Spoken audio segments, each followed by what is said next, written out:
And now we can see the rebellion against the Johnson government begins. Where will it end?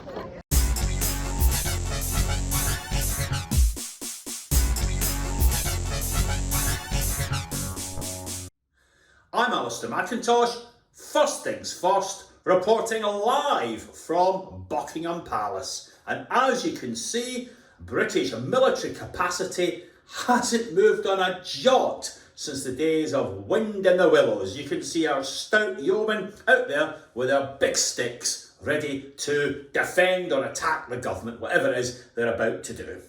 What you also notice about Buckingham Palace this fine Sunday morning in the sun, no traffic. Yeah.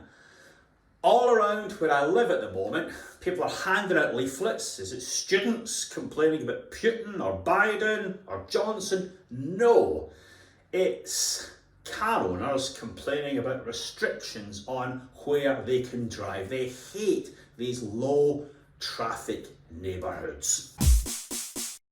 Now, I understand why people do need cars. You can hardly carry an air source heat pump on the back of a Brompton. I've read blogs on the Habenteg Housing Association site where some of their residents find their cars liberating and extremely useful. And also, the one sport Britain consistently excels at over the ages is driving very quickly around one-way systems. So I understand the need for cars. But do we need so many of them? Public Health England tells us that 30,000 deaths a year are attributable to air pollution. And the cover of that report is a picture of a car exhaust.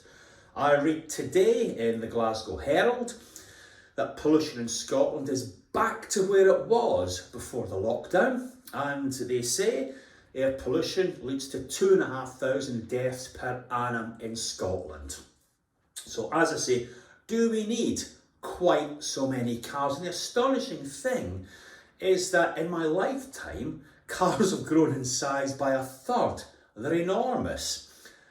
And interestingly, 96% of the time they are parked, stationary, doing nothing. The average car is driven, wait for, an hour a day. Plus, they depreciate, they lose their value, is it 50% over the course of 3 years? Why do we need so many cars?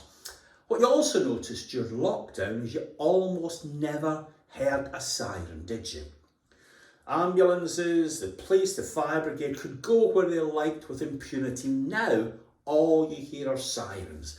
And motorists blame the flower planters in the low traffic neighbourhoods rather than the sheer amount of congestion. What sort of cruel individual takes a car out when they can hear sirens and see congestion? They know that folk will be suffering.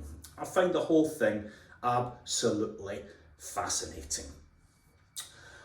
What could you do with all that extra space? Could we have more houses? Could more people have gardens, outside space? Very much valued during the lockdown.